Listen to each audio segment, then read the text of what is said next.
Alright, welcome back everybody, Protobro here, infamous Brother Mega Bro. We're now in early March 1862, and we're going to go from the west to east here. So, we've got Baylor here. I was going to go hit western New Mexico, however, our ammunition's running kind of low. We're down to like 39%. So, you see I got eastern Arizona up here. I've got a couple of stacks, and then I'm trying to get some military control up here. But I'm going to move Baylor back to the fort there so I can get recuperate some ammunition and supply before pressing forward. So you can see here's the military control for the west. Slowly but surely getting our hold over the military control. I do have this stack of Choctaw that I'm going to move north against that cavalry unit up there. And then as you can see, these various areas here I have protected, and then I'm trying to get that military control where the 1st Cherokee Cavalry are. Here's what we have in Fayetteville. A couple of units plus the general. And then here is Springfield, holding tight. Kind of thinking about either moving up there, taking that fort towards the west, or the other move is to go resupply St. Louis and try and take Kansas from there. So we'll see. I'm fixing the rail system here to just improve the supply line between Springfield and St. Louis. And then also pushing troops out to try and get military control as much as possible in Missouri and Kansas. As you can see, they did move some troops up there, but now you can see if I were to try and take it, it's going to take me about 35 days, which is a long time to be on the road to take what I would consider at this point a minor objective, whereas St. Louis is key. So I am moving Johnston's army back to St. Louis because Grant, as you can see here, is moving up on us. So I'm going to destroy the rail system. I'm going to rail back to St. Louis, use the river as a defensive line. I'm taking Polk, who is now a corps commander under Johnston, because we can now create corps, and I'm moving him down to protect our river supply. Because I think even if he were to take the land area there, it wouldn't be that big of a deal. But it seems to me I at least should try and defend it, because he could probably build ships, and if he did that, it could create an issue for me as far as a supply. Now, this is all of the Navy I have there in Mississippi, is 2 ironclads and a riverboat. So I'm going to build another gunboat, or rather 2 ironclads and a gunboat. So I'm going to build another gunboat, try and slowly rebuild my Navy. I don't know what happened to all of it. We do have the Provisional Army of Arkansas being built, which is nice. And just kind of moving troops around here to funnel them up to the center theater there, up to Paducah and so forth, and then also reinforce Johnston's army in Kentucky. So I'm moving him up because Sherman is up there, and I don't know if Sherman's going to make a move to cross the river, and I don't want to make that easy for him. I was going to try and move on Munfordville, but the weather is just terrible. It's harsh weather, snow. I suffered a pretty significant cohesion hit crossing the river and trying to move over. My concern is that, I can make it to Munfordville and then not have any cohesion and get hit by the enemy using the rail system. So I'm going to fall back to Bowling Green and then use my rail system to hopefully ease my transportation issue up into Munfordville. That way, if I do get attacked by the Union, I'm not completely caught with my pants down. I've got these units being built in Alabama, just kind of funneling them up to the front. So some to Bowling Green, some up there to Cairo, and so forth, and obviously lots of artillery. Not a lot going on in Texas still, obviously. He's got more power than I do, but I've got the entrenchments, I'm not too worried. I probably should try and flush him out of there at some point, though. This guy's got a defensive, Pemberton's got a defensive bonus, so I'm going to put him in New Orleans. Got a ironclad being built down here. And then also, so what I'm going to do here is I'm moving Beauregard to Leesburg as an army stack. And then that way he's in the middle of the 2 corps. So Thomas is going to be, Stonewall Jackson is going to be 1 corps. Longstreet's the other corps. And they're going to be part of the corps to Beauregard, who I will eventually replace with Lee. But I put the army in the middle so that they can support. As you can see here, we won this battle, which I'll show you in a moment, and flushed him into the ocean. So the Virginia has already been commissioned. I don't know why we just now got that prompt. It commissioned a while ago, so there it is. But yeah, here's what we've got in Richmond currently. A couple generals, a couple garrison troops, whatnot. I would still say I'm very exposed there in the Norfolk area. I'm going to relocate the troops and whatnot. So, okay, here's what happened down in the far west with Baylor. Kicked Carson's butt. Now, the problem is the fort got destroyed in the process, which is really annoying. So, that was kind of frustrating. I'm going to have to figure out if I want to rebuild that or not. And then the Battle of Wilmington. So, we lost 2,600 troops. And he lost a little bit less. But let's go through the turns here. So, the first round, our troops exhibited cowardice, which is weird. Because we had some pretty good generals leading. But round 2, we still did not perform all that great. We still had some cowardice in the battlefield. We had some artillery, getting off some good fire, but by the 3rd hour, still some cowardice. But we managed to win. Who knew? We had tons more men than he did, and yet we had a lot of cowardice in the battlefield. But we won the battle, so he's now in the ocean, and we are besieging New Hanover, which is good. So, going to go through the comments here really quick, see if there's anything of note to highlight. Demonstrations, the Sumter Squadron, CSS General Polk. What's that all about? Oh, so this one here, okay.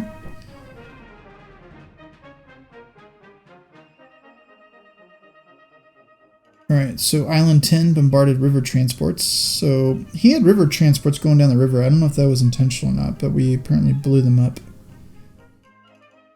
Because I don't see them on the river anymore. Captured 100 rifle. 500 prisoners, very nice. That was over in New Mexico. Yeah, right in there. Cool. Didn't get any national morale from it though. We're up to 113.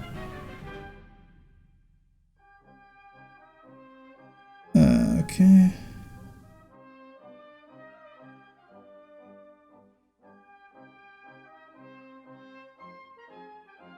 Nothing else really going on. Baylor has got new seniority, 134. Does that mean we can promote him? No, doesn't look like it. That's too bad. Okay.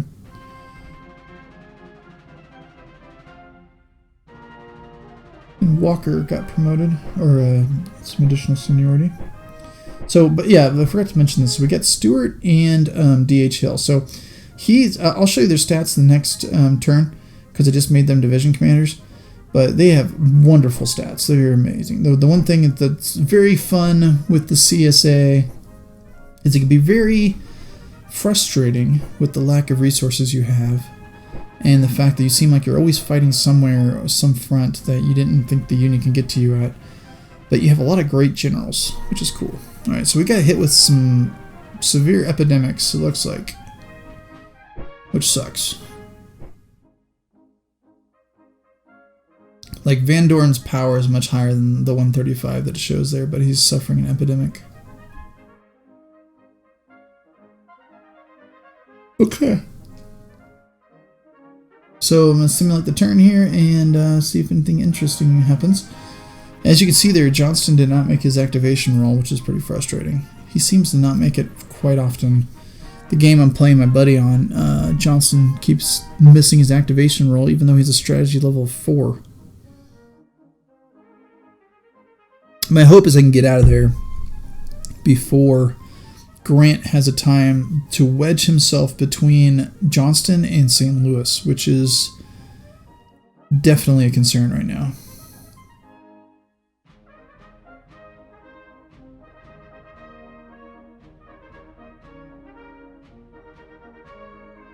If I was a Union, I'd try and do that and then force...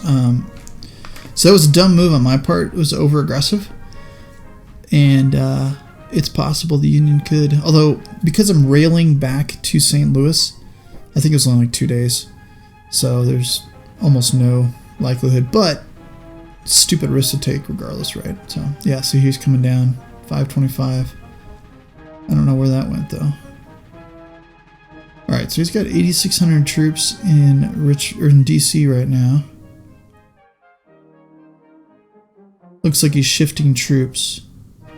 By the way, the one thing to look for in this game is if DC doesn't have Alright, so we kick butt at Wilmington. Excellent.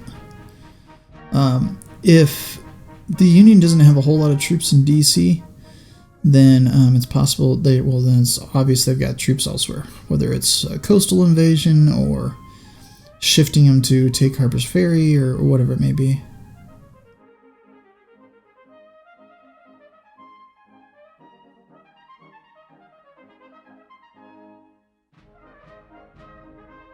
Once I get Lee, I'm going to put him in Leesburg. No pun intended. Alright, so he's besieging Atoka. I'm not too worried about that.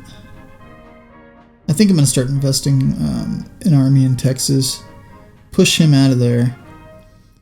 And then probably reallocate some of those forces to my Western Theater.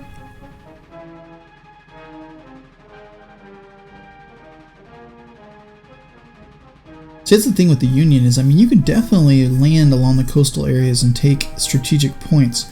However, you then got to hold it. And so you're kind of, I'm not saying it's a bad decision, because I think there's definitely points in time where it's worth doing. But I think you do have to be very selective about it, because you do end up having to hold it. And as my friend unfortunately found out, so he took Norfolk with a division of troops. It's about 900 power. Well, I said screw that. So I went in there with like a 2,000 power army and obliterated him. Now, I lost a few thousand troops doing it, but what happened to him was that entire division was annihilated, including the general. He lost some national morale. I now have Norfolk again, and I was able to take that army and then disperse it throughout, wherever I needed it. So I really didn't lose a whole lot in the end. So I think one of the benefits from the Union standpoint on the coastal invasions is you land a coastal attack. All right, nice battle, sweet. All right. That's the thing too with the Confederates. You can use that rail line to reinforce pretty quickly. So as the Union, one of your objectives needs to be to break up that rail line and so forth. So let me look over what happened here, and then I'll come back in a moment to kind of discuss things and kind of show you the lay of the land, give you the stats for the generals and whatnot, and we will go from there. So I will be right back. All right, welcome back everybody. Late March 1862. I'm going to start with the east here and work my way over. As you can see, I did create Longstreet, create the corps, because we can do corps now because it's March 62. I have Magruder. I have D.H. Hill. So notice Magruder is a 102, but that's just because I just made him a division. His stats are actually better than that. D.H. Hill is a 3 attack, 3 defense, which is excellent. Wasn't quite sure what to do with Stewart yet, because I want to take advantage of all his cavalry skills. And I know it's not the best idea to keep him in with a infantry stack with just a cavalry, because if he gets engaged in battle, he's going to take some pretty significant hits. But I'm just going to keep him like this for now, because I'm going to probably move him out and up and about once the weather clears. And then I have this extra artillery or cavalry here. I'm just kind of having chill. Quite haven't figured out what I'm going to do with it yet. And then I've got Alexander with a lot of infantry right now and artillery. That's because I'm bringing a B to be my other infantry division commander, because I'm running out of division commanders up here. I'm moving Ewell up with Thomas Jackson, simply because that was historically where he was at, so I might as well, right? I do have this 20-pounder here, so I actually pulled it out of the stack and put it on passive. That way I could rebuild its cohesion with the chits there. So here's the Shenandoah Force. Jackson is now a corps commander to Beauregard, who's now in the middle here. The reason I put him here is that way if he's attacked, the 2 corps commanders can move to the sound of guns, or if Jackson's attacked, at least what little force I do have here can at least provide a little bit of support to Jackson and vice versa down to Longstreet. So currently I've got Edmund Kirby Smith, which is a 3 attack, 2 defense commander, and I'm bringing Ewell up, will be my 2nd division commander, which that's what I'll have at least for the time being. Don't have Lee yet, which is so frustrating, but I need him. Building some Marines, some artillery, just slowly building up my defensive abilities down here. again, if he does a full-on attack down here with a fat stack, there's not a whole lot I can do about it, unfortunately. My goal would be just to really just kind of, hold him off as long as I can until I can bring down my actual army, but might as well put some stuff down here to make it a little bit more difficult for him. I don't think I'm building anything there. Building some more infantry guys. Got another 12-pounder. Here he decided to come back, so I don't know what happened to his fleet, but it vanished. They threw him back on the land. So hopefully I'll be able to finish him off this turn. So I'm going red to fully exploit his situation. So hopefully we will win that battle and take him out. He doesn't even really have any entrenchment, so if he does have any entrenchment when we attack, it won't be very considerable. Sumter and Venus are almost ready to go, so that should be ready next turn. Let's go look at Kentucky here real quick. And then, military control.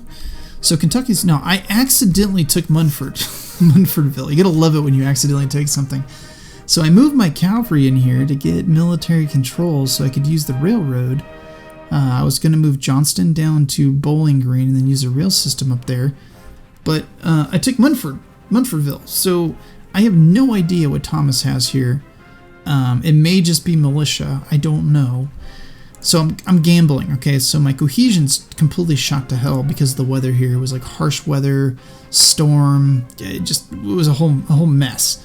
So I'm taking a forest and I detached him and move him forward. He's moving. He'll be there in 7 days because of his fast mover ability here. The very fast cavalryman, 25% move bonus. However, he's got some artillery attached to him. I can't do anything about that because that's embedded in the infantry brigades. So I'm just gonna kind of gamble here. I don't think. Let's see here. Yeah, I'm kind of stuck with the artillery. I suppose I could do this here. Take them out. God, I'd really be weakening myself, so I'm not gonna do that. All right, so we're just gonna go for it, see what happens. And then I'm on green, so whatever. Him actually, let's do defense. Mississippi, I'll do green. And he's falling behind. He'll be 3 days behind him. So if I can hold Munfordville, excellent. Then I'll try and push up on Jefferson before the Union has a chance to repivot. And what that'll do is it'll give me a nice little beachhead here to cover on that river area. So that's what's going on over here. I'm moving some more forces up to Bowling Green. So mainly artillery. I got a bunch of 12-pounders that came onto the field that I've finished building. Moving Cheetha up. He's a 333. It's very good stats for him. Almost a two-star actually. He's a seniority of 15. Bonham, I'm moving up here just in case this doesn't work out. At least I've got somebody here that maybe I can finish off pushing the initiative on. I only have 5% military control here, so I can't use the rail system. But as you can see from the weather, it's still pretty nasty over here. I'm moving up my line here at Paducah up to Kinsale, Illinois, partly for two reasons. One, I want to build a fort right here so I can hold here, fort, and Kinsale. But then also to give me a little bit of warning in case they're making a push south so then I can get back across the river, get some reinforcements up. Because Paducah is my main point here that I want to hold. As you can see, I got a couple ironclads hanging out, holding down the river here. I'll probably have to put them in, actually. Let's put them in. Regroup the cohesion, I'll put them back out. So I'm basically moving forces up to this area here. Coming up, I moved Polk here to cover my rail, my river, because this is really my supply and movement system right now. I'm burning up and tearing up these rail lines as best I can to circumvent any kind of Union advance. And really what I'm going to just do is consolidate right in here up to St. Louis, get some more forces going, and then I'll push forward some more. I did pull McCulloch out, and I gave him a force of a mix of infantry, some mounted infantry, some light artillery. I'm putting them over here to counter Halleck's move, but also too with an aim towards taking Bloomington. So I still want to try and take Bloomington. So if I can move up there, great. I put Thompson in with McCulloch for that. But then for the Army of the Tennessee, I'm doing a little bit of restructuring. I'm now going to use Shelby the way I should be using him, which is more of a cavalry type division commander. I was just trying to get him some experience. Unfortunately, he didn't get it as much as I wanted, but whatever.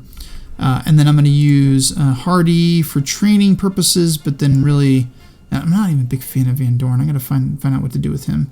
But I'm bringing some more commanders up to reinforce the leadership at the Army of the Tennessee. Claiborne took the field, which is awesome. So I'm putting him right in the middle here because that's a really, really important area for me. This dude's got amazing stats. 5 strategic rating, 3 offense, 6 defense. He also is a defender, so he's a great entrenchment dude. And he's also a gifted commander. So excellent, excellent commander. Definitely want to get him in a key position, which is going to be the center area. Over here in the far west, just holding pat in Springfield. I do want to go burn this fort though, so I'm sending him up now that the weather's cleared up. Bringing some artillery up to help with the siege.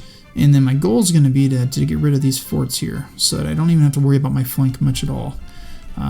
Same thing, I'm going to conquer these. I'm going to actually use this river here and put some infantry here, and then I can use this river as a rapid response area and make this kind of my far left flank of my total line and destroy these here so they can't come up on Springfield, which then will allow me to shift forces from Springfield over to St. Louis and so forth.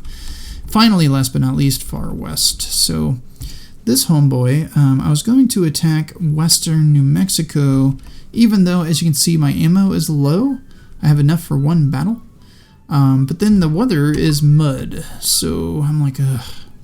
So I'm going to go back, get the ammo I need, and then I can hopefully move on western New Mexico.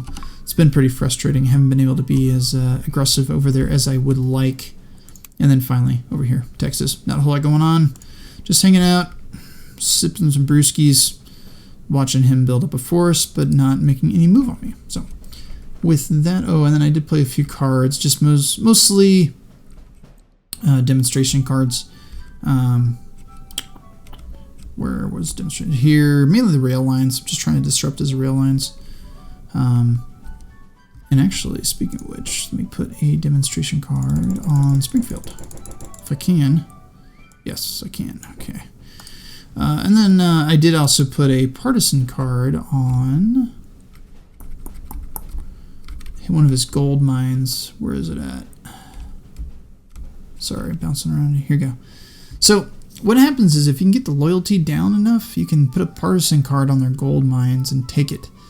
Probably can't hold it for very long, but it does give you 10,000 money for however many turns you hold this area.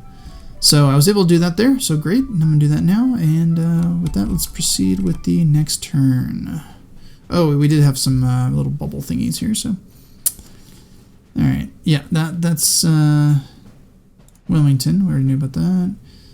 Again, Wilmington. I don't understand why we're the ones suffering all the casualties. Pretty annoying.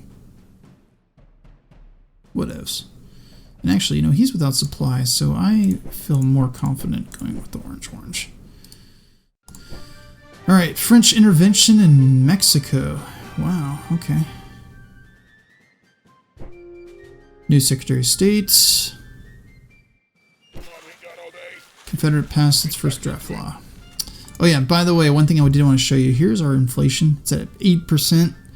It's kind of painful. I'm going to avoid cashing checks that my checking account can't cash. But I definitely need the money, so I don't regret it, but I'm going to watch my money thing there. I am increasing my river and rail pool, though, this turn.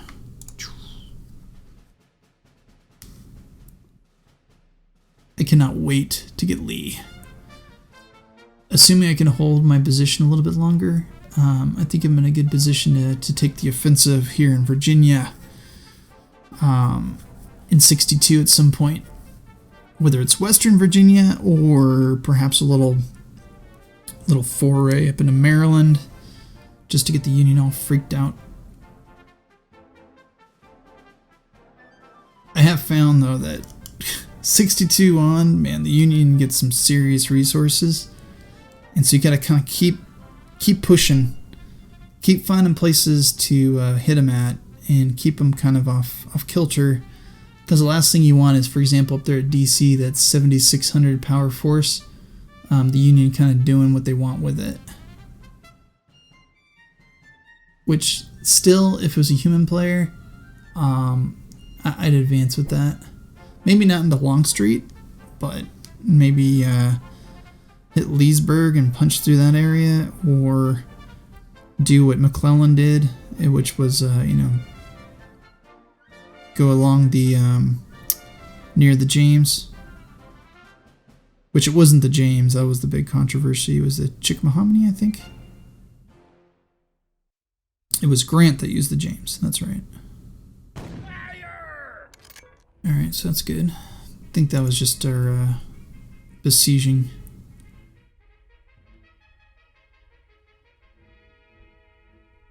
So he's definitely making some, there's some action around St. Louis.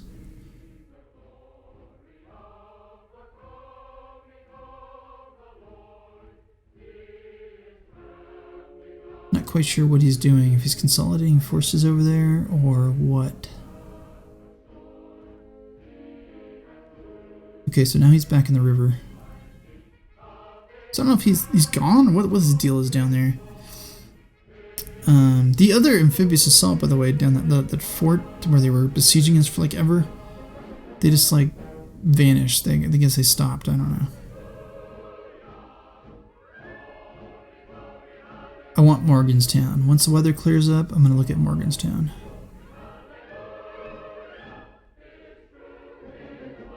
Man, having Alexandria really freaks out Athena. They've just an enormous number of troops at DC. Interesting.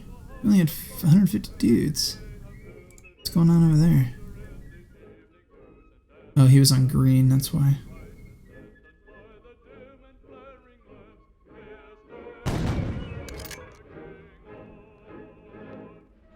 Okay, so river crossings. That's why. Okay, good, beautiful.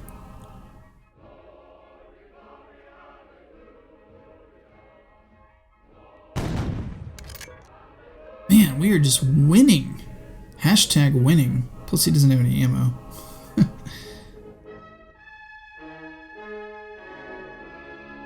We didn't get any national morale from like any of that though. It's almost like our success is hurting us. Because the Confederate population's like, meh, whatever. Used to you guys win. What the... It's got like Lion way the heck over my far left. Dude, he's got 13,000 power? No. That can't be right.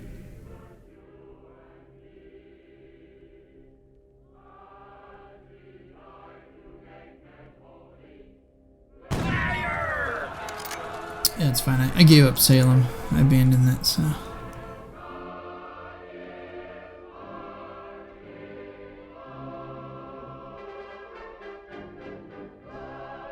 What is he doing over there?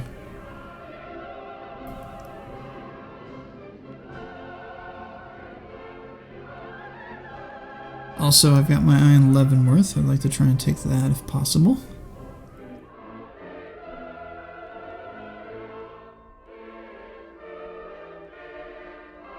Because the beauty with knocking Kansas out of the war is you can really focus your attention towards Illinois. And Springfield and whatnot. You don't even have to worry about, anything hitting your rear at that point. So he's besieging. That's weird. That's stupid. You can wipe him out pretty quick. Alright, so with that, I think I'm going to conclude this video. Come back in the next one. Go over everything. He's got 382 power hanging out in Salem. We were able to get to Munfordville. Beautiful. Although we have, like, no army. Really. Let's do that. So there you go. There's our army in Munfordville, but we will move him up also to support that. See if I can't make a move on Louisville, so probably take some cavalry, get them up there, get me some eyes. I've got some cavalry elsewhere too, so I'm going to start bringing them over. Just reinforcing things here because you know things can turn pretty quickly on you, especially against the Union and their massive army. And then just another sneak peek here on the west or the east, where they're with Virginia. He's got a lot of dudes over here. Wow, Army of the Potomac, 2,000 power. That is just unbelievable. This command penalty is just going to be outrageous, though. And the weather, it's a little muddy, but how are we on? Okay, I got Ewell over here, good. So I'm going to put him in command of a division. Still 21 days. Okay, it might be 21 days regardless. And so I may just roll that die, and go for Morgantown. See if I can't take it. Because that's a strategic location as well. So, all right, everybody, appreciate it. As always, if you enjoyed the video, please like it. Primarily so that other people can find this game, maybe percolate their interest, and perhaps then they'd want to buy it and play it too. So, thank you, everybody. Appreciate it.